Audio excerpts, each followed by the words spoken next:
halimbawa kailangan i-check mo kung may higpit lahat ng ano. Pinapatunog mo ng ganun? Kasi pag maluwag yan, kung mangyayari, masusunog yung wire. Iinit yan. Kaya kailangan pag nag-start Gawa pa yata sa ibang bansa yan, ano? Hindi, dito na? Ay, oo, gawa sa ibang bansa.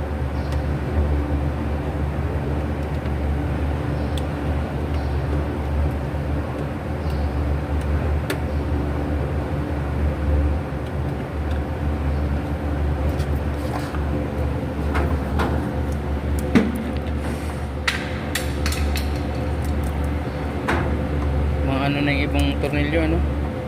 Palawangin na.